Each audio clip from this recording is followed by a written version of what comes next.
am not the biggest fan of Kotaku. I literally think that their website is trash, and after doing a little bit of research, more than Kotaku can actually do themselves, I found quite a few things that I'm not okay with. Kotaku to me is one of the worst websites for gaming journalists that I've seen, and it always makes me kind of go, why would you even publish that? Now, we're going to be going over a few things, and I did my little bit of research better than what Kotaku can do. If you do not know, Zelda Tears of the Kingdom, I'm guessing is an absolutely huge game. Now, in the games industry, websites, magazines, YouTube channels, anything that is mainly reviewing these sorts of products will turn around and get like advanced copies of the game so they can play through it. They can release a review straight away. It's a very simple thing. It's a very good thing if you're in that kind of market. Now, from what I've heard online, Kotaku, I can't say the name, I don't care.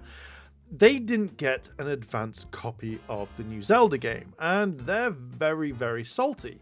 Now, what am I about to show you is another thing to make them salty. It just pours too much salt on their wounds, and they do not like this. I saw this tweet, and I have been following other people talking about this.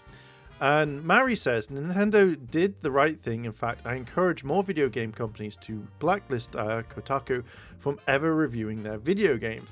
And majority of the time, when I see articles go up on these sorts of websites, it's like, if you don't play the game, then you are this. If you buy this game, then you are this. If you keep doing this, then you are no better than so on. Effectively, it feels like if you're not, as the kids say, if you're not extremely woke, they do not like it, and they will turn around and go, yeah, if you play any of these games, you are this. And it gets really irritating, because I may want to buy a game and I may want to enjoy that game. But what happens? No, I see headlines like, you buy this game, you are this. Like, I can't believe it. They put this in. And then majority of the time, I just go, fuck it, I don't give a shit. But it's just seeing how you get targeted constantly. And it's just so laughable. It is. It really irritates me, because I don't know. I want to get angry of this, and now I've decided to use that anger to laugh at them and to make these sorts of videos. So originally it says like it's preview day. So this was sent on like the 26th of April, and it's like, it's preview day for Zelda Tears of the Kingdom, a huge game I would love for Kotaku to be able to inform its millions of readers about firsthand. Unfortunately, Nintendo still has it blacklisted from advanced coverage, a move I would argue is both unprofessional and coercive. Now, I will say this, again, a lot of time Kotaku will either bash a game. So can you imagine, like, you play this game and most of the journalists can't get past like the opening area or the tutorial stage, or they find something, a word that they don't like, and please keep that in mind, that they just go on wholeheartedly and go for, and it's just very laughable. Now, one thing I found in this is a tweet that was requoted on Mari, and this guy, David Smith, no hate to this guy, by the way, please do not do it, we do not condone on it here. Notice how it is here. Editor Kotaku Australia, he, him versus mine, views mine, pictures and tips. So obviously he works for it. So when you see it's like, I don't want thoughtful critique or a wide range of opinion on things I'm interested in. I want corporate marketing spat bird. But you'd get this. You would get this game, David. You would get this game, and you would be the corporate shill that you were talking about. When you say stuff like the corporate marketing spat, you are doing the one spitting, my friend. You're the ones doing it. Now, David here probably thought, hey, guess what? Do you know what? Guess what? Everyone's going to be on my side. I'm going to do it. No, he got clowned on. He absolutely got clowned on. So the replies I generally thought were quite funny. This is an article which we will look at because this is very, very interesting. So it's interesting how, the David is trying to be a little bit kind of like, oh, I'm going to be a bit cheeky back. But again, Metroid Dread is already running great on Switch emulators. Again, we'll look at that in a moment. So most of these things, like people doing Kotaku journalists pretending to be unaware of the bad reputation with gamers.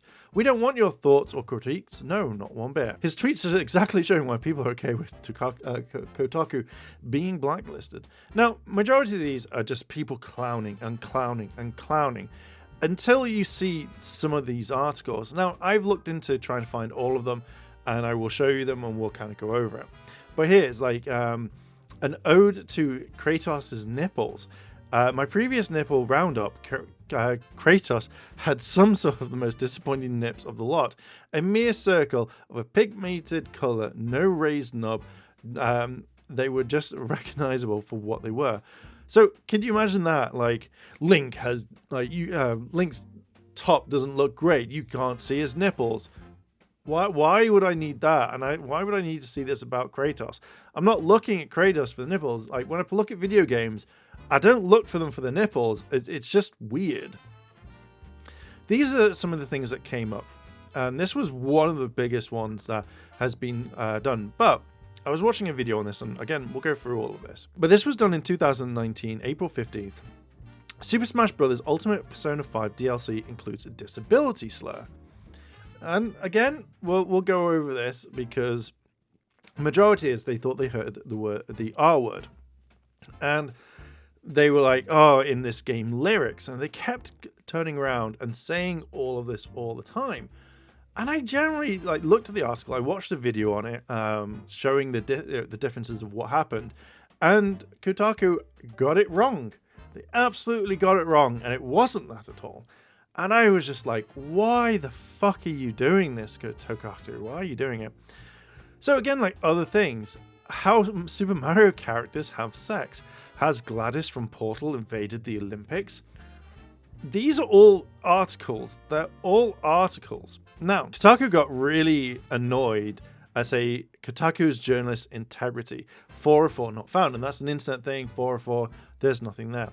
So looking at this, they got really butter and they wrote articles about it because of course, they didn't like it. So I haven't seen this one. Resident Evil 4 Remake mods free Leon from his shirt, among other things.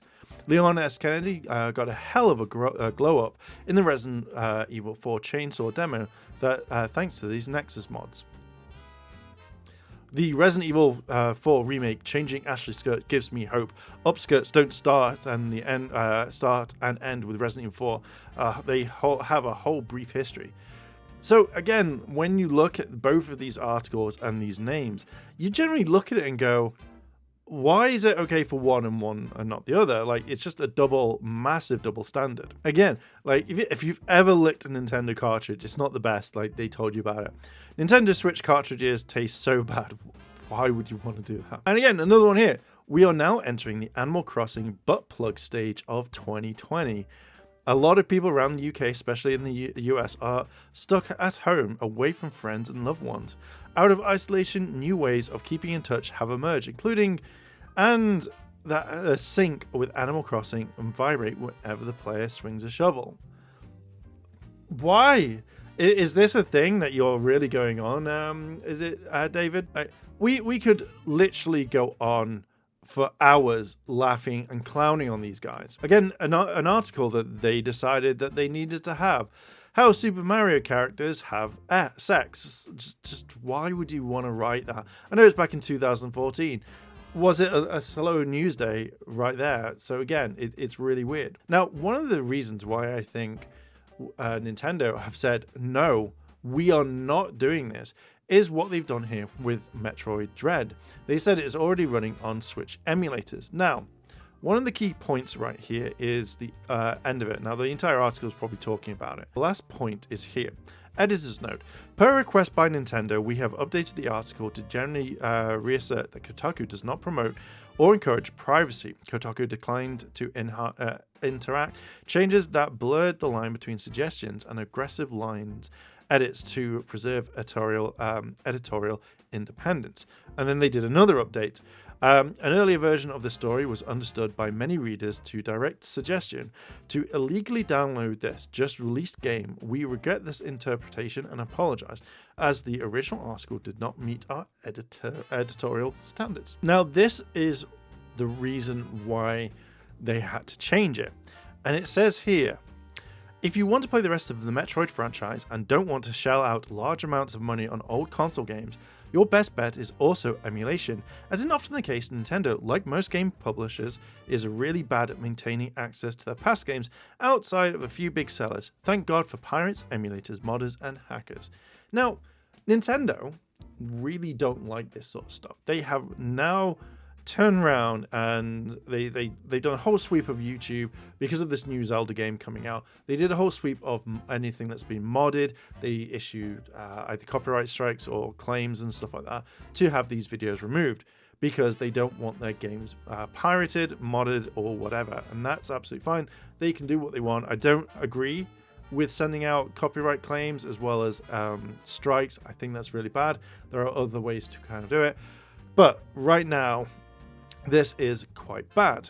Now, one of the biggest things that is coming up at the moment is the disability slur, which they think that they heard it, which wasn't the case. So, there was stuff like the official lyrics that they had that they reached out towards Atlas, I think it is, as well as Nintendo. And what was really funny is before actually turning around and before releasing the article, they just published it before actually getting any questions. Because my thoughts on this is that they really wanted to kind of like make this game sound so bad to them, like really bad. Now there's a brilliant video which is like Kotaku UK faces ridicule after risky accusing Persona 5 of using the disability slur. Please go look at this video. This is really good. I'll link it in the description. Now, what's really funny is this article here will literally take you, and it says, like, it's meant to take you to the article, which takes you to this. And it's like, oh no, they've changed all of it. So originally this talked about it and they wouldn't take it down and they decided to kind of mess with it. But oh no, this article is completely different.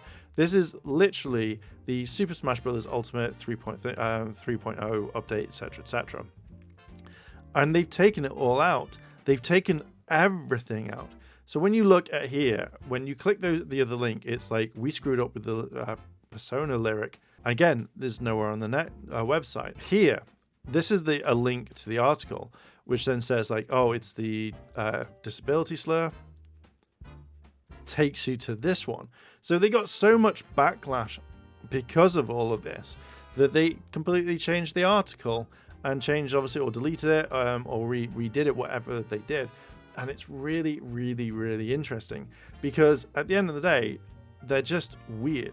So when you kind of come back to David's kind of I'm trying to own you type thing, maybe not try and sound cocky that you think you're going to become better. Because at the end of the day, David, your kind of thing of like, oh, well, I decided I might as well get my hat and my cup of tea, and I might as well do this. I don't want thoughtful critique on a wide range of opinion on things I'm interested in. I want corporate marketing spat into my mouth like a baby bird. What's saying I'm going to drink my tea and sip and watch you get completely owned, Mari? It didn't happen, did it? You absolutely got clowned on. And yeah, like literally look at all these people actually doing it. Can you imagine, like, you come back to Twitter thinking like, I did kind of like fix those like scallywags, and then you just get clowned on. So yeah, I just generally thought this was really fucking interesting. The fact that they got massively clowned on. Kotaku, again, I don't care if I say their name right or wrong, are complete and utter idiots when it comes to it. We've got some more content of this. I just generally kind of get really irritated on this because they think they're the best, and again, they want to see the world burn. They don't give a shit about what they kind of look into, and now it's all kind of paying off. If you like this sort of content, hit the like, favorite, comment, and subscribe. If you want more top quality content like this, where I say their name wrong multiple times, then click that like button, hit subscribe, turn on all notifications, and maybe could become a channel member. I'm going to leave it there. Thank you very much for watching, and I'll catch you in the next video. I want to say a big thank you to all my Patreon supporters, and I wanted to shout out Kimono Cat. Your help does go a long way to support the channel And if you want to consider helping the channel, then links to my Patreon as well as the channel members are listed below. あらあら、チャンネルをサポートしてくれてありがとうございます。チャンネル登録、高評価お願いします。